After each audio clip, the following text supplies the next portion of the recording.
विवेचन करण्यासाठी मी ॲडव्होकेट सविता प्रभुणे यांना इथं आमंत्रित करतो. त्यांनी या कादंबरीविषयी त्यांचं मनोगत व्यक्त करावं.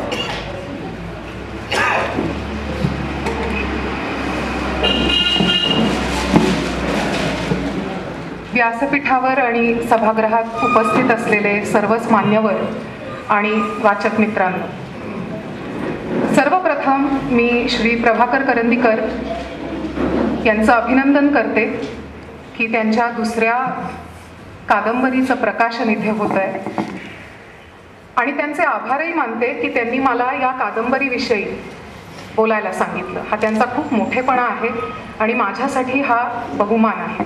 माझ्या मनामध्ये खरंच खूप आनंदाची आणि हर्षाची भावना आहे. उजवण या शब्दाचे 3 अर्थ मराठी शब्दकोशात मला सापडले. पहिला, समर्थ रामदासांनी दासबोधामध्ये लग्न किंवा विवाह अशा अर्थाने वापरलेला आहे. कन्या उपवरी झाल्या, पुत्रास नोवऱ्या आल्या, आता उजवणी केल्या पाहिजेत की, असं समर्थ रामदास म्हणतात. दासबोधामध्ये रामदास उजवण या शब्दाचा अर्थ लग्न किंवा विवाह या अर्थी वापरतात. दुसरा अर्थ हा ज्ञानेश्वर माऊलींनी ज्ञानेश्वरीमध्ये उज्ज्वलन या अर्थाने वापरलेला आहे, ज्याला इंग्रजी भाषेत आपण एनलाइटनमेंट असं म्हणतो. युद्धभूमीवर जेव्हा अर्जुनाला भगवान श्रीकृष्णाने उपदेश केला, त्यानंतर अर्जुन भगवंताला उद्देशून असं म्हणाला, आजी आयुष्याची उजवण जाहली, माझिया दैवा दशा उदयली, जे वाक्य कृपा लाधली दैविकी नेमुखी. आजी म्हणजे या आयुष्याची उजवण जाहली, सार्थक झालं, उज्ज्वलन झालं. माझी या दैवा दशा उदयली, माझं भाग्योदय झाला. का झाला?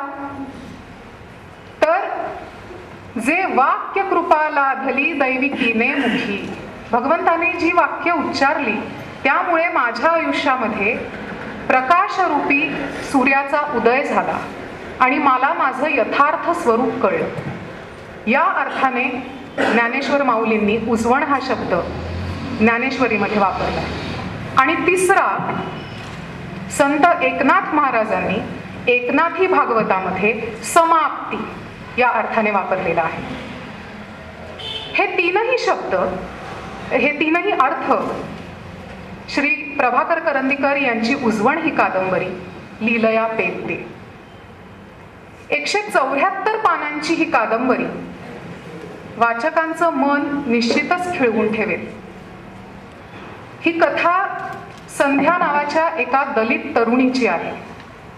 अत्यंत खंबीर, कष्टाळू, खमकी, प्रसंगी अत्यंत विनम्र, विचारी आणि तरीही भाबडी असणाऱ्या या संध्येची तर ही कथा आहेच, पण तिच्या आयुष्यात येणाऱ्या नानाविध जाती धर्मातल्या पात्रांची, त्यांची व्यथा आणि त्यांची कथाही या कादंबरीमध्ये आहे. याचबरोबर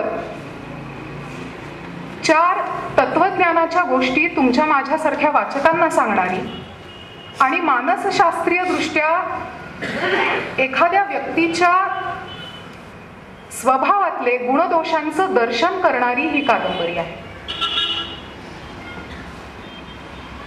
संध्या ही दलित तरुणी, तिच्या आयुष्यात येणारे सर्व पुरुष, काही ज्यांनी तिचं आयुष्य हे समृद्ध केलं, त्यामध्ये दादासाहेब लोंढे असोत, केतन असो, अशोक असो, तिने घेतलेले निर्णय, त्या निर्णयाला तिने ठामपणे सामोरं जाणं, अशोकच्या नोकरी गेलेल्याच्या कालखंडात त्याला दिलेली खंबीर साथ, त्याच्यावर झालेल्या अन्यायाला तोंड देण्यासाठी आणि त्याच्या विरुद्ध बंड करण्यासाठी तिने दिलेलं धाडस, तिने केलेलं धाडस,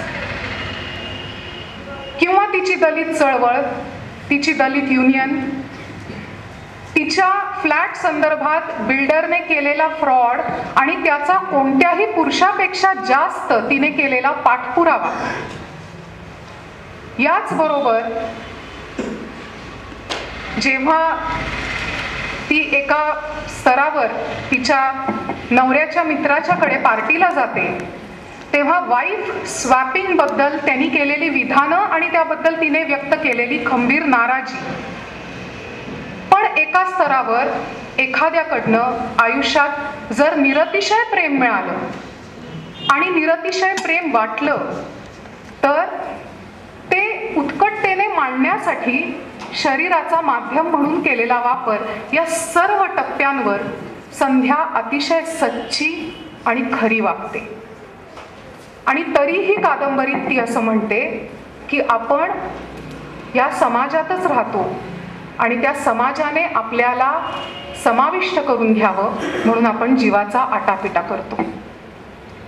पहिल्या प्रकरणामध्ये नवगाव, नात्यामधली अस्थिरता आणि नोकरीमधली अस्थिरता यामुळे बुजलेली संध्या तिचा बाजच दुसऱ्या प्रकरणामध्ये संपूर्णतः बदलतो. तिच्या नात्यामध्ये स्थिरता येते, तिच्या नोकरीत स्थिरता येते, तिला थोडंसं आर्थिक पाठबळ मिळतं त्या नोकरीमुळे आणि त्यामुळे तिचा संपूर्ण बाज बदलतो.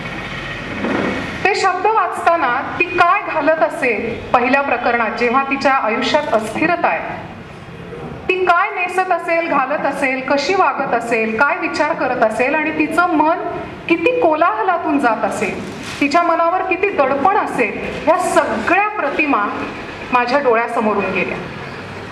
तर दुसऱ्या प्रकरणात जेव्हा तिला स्थिरता येते तेव्हा संपूर्ण समाजावर छाप पाडण्याची तिची असलेली कुवत आणि तिचा वाढलेला आत्मविश्वास हे संपूर्ण ट्रान्सफॉर्मेशन दाखवण्यात लेखक अतिशय यशस्वी झालेला आहे. दादासाहेब लोंढे हे वकील आहेत, त्यांचं संध्यावर पित्या समान प्रेम असतं. तसंच प्रेम अशोकचं लालूवर असतं. दादासाहेब लोंढे अनेक बाबतीत तिला खूप मार्गदर्शन करतात. सवर्ण असलेल्या अशोकला जेव्हा स्वतःच्या आई वडिलांना पैसे पाठवायला कमी पडतात तेव्हा सकाळी त्याचं संध्याशी झालेलं भांडण गिळून अत्यंत शिताफीने तो संध्याकडे पैशाचा विषय काढतो. इथे लेखक हे सांगू इच्छितो वाचकांना की जरी नातं हे नवरा बायकोचं असलं तरी एका टप्प्यावर व्यावहारिक चतुराई ही नात्यामध्ये येते आणि ती फार बोचरी असते. तर दुसरीकडे जेव्हा बाबाजी म्हणजे लालूचे वडील जे निर्वासित आहेत, निरक्षर आहेत, ते लालूला उद्देशून असं म्हणतात की बेटा 4 पैसे कमाना एक बात होती है और औकात दूसरी बात होती है. हम परदेसी लोग हैं, पढ़े लिखे नहीं हैं, हमारी कुछ औकात ही नहीं है. हमारे लिए कोई दरवाज़ा अपने आप नहीं खुलता. हर दरवाजे पे पहरेदार बैठे रहते हैं, उनके साथ हमेशा सलूक करना पड़ता है. हे बोचरं वास्तव आणि ही बोचरी सत्य लेखक वाचकाला देतो. तर एकदा कचरा म्हटलं की प्रत्येक वस्तूची स्वतंत्र ओळख पुसली जाते. सगळ्याची किंमत शेवटी एकच, कचरा. तिच्या मनात आलं. तसंच स्टेशनवरच्या गर्दीचंही असतं. जीवाच्या आकांतानं लोकलच्या डब्यात स्वतःला झोपून देणाऱ्या सगळ्यांची किंमत एकच, गर्दी. आपला स्वाभिमान, स्वतंत्र व्यक्तिमत्व, बुद्धिमत्ता, शिक्षण, स्टेटस या सगळ्यांना प्लॅटफॉर्मवर मागे सोडून स्वतःला त्या अनंत गर्दी तत्वात विलीन करायला लागतं. वाट्याला येतील ते धक्के खावेच लागतात. हे मुंबईचं आणि तिथे चेहरा हरवलेल्या माणसाचं चित्रण लेखक अतिशय समर्थपणे करतो आणि एका बाजूला सगळे प्रश्न जिथल्या तिथे म्हणून एक विषादही व्यक्त करतो. घनदाट जंगलात जाऊन राहायचं म्हणजे फिलॉसॉफी नाही. फिलॉसॉफी म्हणजे लोकांपासून दूर असंही नसतं आणि एकांती ध्यान लावून चिंतन करायचं असंही फिलॉसॉफी नाही. मी तर हे असं कधीच मानलं नाही. माणसं आपलं आयुष्य कसं जगतात, कसं झगडतात, कसं मन रमवतात, एकमेकांशी कसं वागतात, आपल्या आसपास काय काय घडतं, कोणकोणते विचार प्रवास समाज जीवनावर, व्यक्तींवर कसकसे परिणाम घडवतात यांचं डोळसपणे निरीक्षण करण्यातून फिलॉसॉफी शिकायची असते. तुला तटस्थ निरीक्षणाची कला शिकून घ्यायला हवी. तू सभांना जा, मोर्चे निदर्शनात बघ, झोपडपट्ट्यातून हिंडत जा, लोकांशी निर्हेतुक बोलत जा, ऐकत राहा. तेच खरं शिक्षण आहे.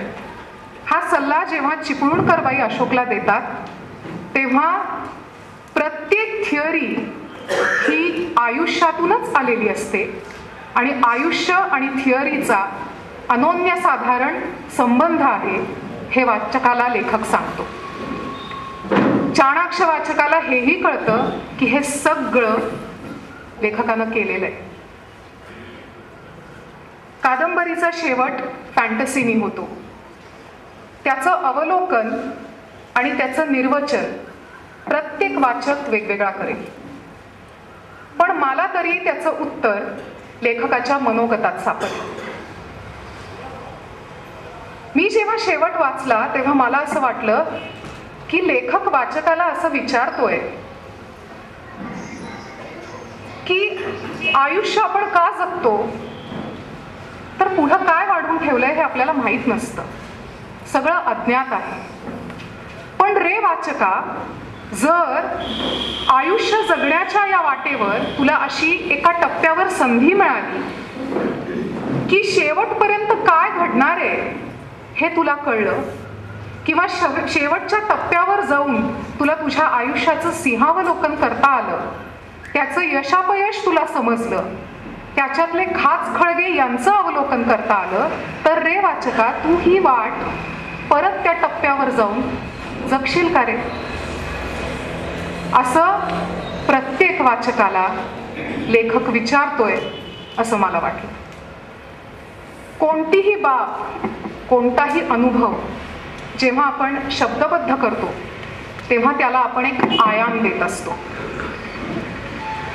बऱ्याच वेळेला असं होतं की आपला त्या लेखकाशी वैयक्तिक परिचय नसतो, पण त्या लेखकाचा परिचय आपल्याला त्याच्या लिखाणातून होत असतो. त्याची मतं, त्याची निरीक्षणं, त्याचे विचार, त्याच्या भावना, त्याच्या संवेदना, त्याची भूमिका, त्याचे निर्णय, हे सगळे आपल्या समोर त्या लिखाणातून येत असतात. उजवणच्या आधी मी लेखकाची 2 आर्टिकल्स, 2 लेख वाचले आणि त्यातून मला हेच जाणवलं की प्रशासकीय सेवा, त्यातील आव्हानं, एकीकडे समाज, दुसरीकडे राज्यकर्ते, त्यातील मिथक, त्यातील भ्रम, त्यातील वास्तव, त्यातील सत्य, त्यातील चढाओढ आणि एकीकडे सगळं असून सुद्धा हातात काहीच नसल्याची परस्वाधीन भावना. हे तर सगळं मला जाणवलंच, पण हेही जाणवलं की लेखकाचं मन अतिशय संवेदनशील आहे, अतिशय मनस्वी आहे आणि लेखकाकडे ॲनालिटिकल ॲबिलिटीज खूप आहेत. राज्यशास्त्राचं दैनंदिन आयुष्यातलं निरीक्षण आणि अभ्यास हे लेखकाकडे आहेत. मी लेखकाची पहिली कादंबरी वाचलेली नाही, आदिबंध मी वाचलेली नाही, पण उजवण वाचल्यानंतर स्त्री मनाचं, किती तरल, किती संवेदनशील, किती भावनोत्कट, किती वास्तवदर्शी आणि गंभीर चित्रण एका पुरुषानं केलंय याची मला खूप अपूर्वाई वाटली. अनेक वेळेला लेखकाला स्वतःचे 4 अनुभवाचे बोल वाचकांना सांगायचे असतात. आयुष्य जगताना त्याला 4 गोष्टी गवसलेल्या असतात, त्या त्याला मांडाव्याशा वाटतात. उजवण वाचत असताना प्रत्येक पात्र आणि त्याचं ॲनालिसिस करताना मला ही बाब ठाई जाणवली. माजी प्रशासकीय अधिकारी असलेल्या लेखकाचं मन मी म्हटलं तसं अत्यंत संवेदनशील आहे आणि ती संवेदनशीलता खूप ठिकाणी खूप प्रकारे उमटते. लेखकाचं अनुभव विश्व खूप संपन्न आहे, लेखक बुद्धिमान आहे हे सांगायला नकोच, पण त्याचा इमोशनल पोर्शन खूप मोठा आहे. कादंबरीतील अनेक वाक्य, अनेक प्रसंग हे तत्वज्ञानाच्या आणि मानसशास्त्राच्या जगताला समृद्ध करणारे आहेत. त्या वाक्यांची व्याप्ती, खोली आणि कक्षा ही इतकी मोठी आहे की कदाचित लेखक नवीन तात्विक आणि मानसशास्त्रीय सिद्धांत मांडतोय की काय, इतक्या जवळ ती जाणारी वाक्य आहेत. कादंबरीच्या सुरुवातीला असलेलं मनोगत, स्वाभाविकच कोणताही वाचक पहिल्यांदा मनोगत वाचेल आणि मग कादंबरी वाचेल. मीही तसंच केलं. पण कादंबरी वाचून संपूर्ण झाल्यानंतर मला परत एकदा मनोगत वाचावं असं वाटलं आणि परत एकदा कादंबरी वाचावीशी वाटली. मी तेही केलं आणि यातून मला अनेक गोष्टी नव्याने आकलित झाल्या, नव्याने गवसल्या. कादंबरी जरी दलित स्त्रीवर बेतलेली असली तरी ती त्यातल्या प्रत्येक पात्राची कादंबरी आहे. जरी लेखक एका स्तरावर असं म्हणत असला, किंबहुना प्राथमिकता त्याने दलित स्त्रीच्या आयुष्याला दिलेली असली, तरी मला एका स्तरावर असं वाटलं की यातले प्रत्येक प्रसंग हे कोणत्याही स्त्रीच्या बाबतीत घडू शकतात, मग ती कोणत्याही जाती धर्माची असो. आणि लेखक असं सांगू इच्छितोय की स्त्रीला कितीही आर्थिक सबलता मिळाली, कितीही ती करिअरिस्टिक झाली, तिने संसार केला, तरी प्रत्येक स्त्री दलित आहे असं म्हणतोय का लेखक? कारण प्रत्येक स्त्री दुय्यम आहे असं सांगू इच्छितोय का लेखक? मग ती संध्या असेल, ती रीटा असेल, त्या चिपळूणकर बाई असतील किंवा ती लालूची आई असेल. आणि दुसऱ्या स्तरावर लेखक असं सांगतोय की प्रत्येक व्यक्तीच दुय्यम आहे, कारण व्यक्तीचं व्यक्तित्व आणि व्यक्तिमत्व हे आयुष्याच्या मोठ्या कॅनव्हासवर दुय्यमत्व प्राप्त करतं. त्यांची आयुष्यच इतकी मोठी असतात की ते व्यक्तिशः खूप दुय्यम होऊन जातात. मग तो खूप पैसेवाला केतन असो किंवा सवर्ण अशोक असो किंवा गुंड बाळगलेला लालू असो, हे सगळे व्यक्ती त्यांच्या आयुष्याच्या बॅकग्राऊंडवर दुय्यमत्व प्राप्त करतात. म्हणूनच लेखक अशोकच्या तोंडी एक वाक्य घालतो की एकीकडे आपण कोणाचं तरी शोषण करत असतो आणि दुसरीकडे कुणीतरी आपलं. कादंबरीमध्ये बोरकरांचे शब्द येतात, आयुष्याची आता झाली उजवणं, येतो तो क्षण अमृताचा, सुखोत्सवी माझा जीव अनावर, पिंजऱ्याचे दार उघडावे. ह्या कादंबरीच्या अनेक आवृत्त्या प्रकाशित होवोत. लेखकाला पुढील लेखन कार्यासाठी माझ्या हार्दिक शुभेच्छा आणि तुम्हा वाचकांना कादंबरी वाचण्याचं आवाहन करते आणि इथेच थांबते. धन्यवाद.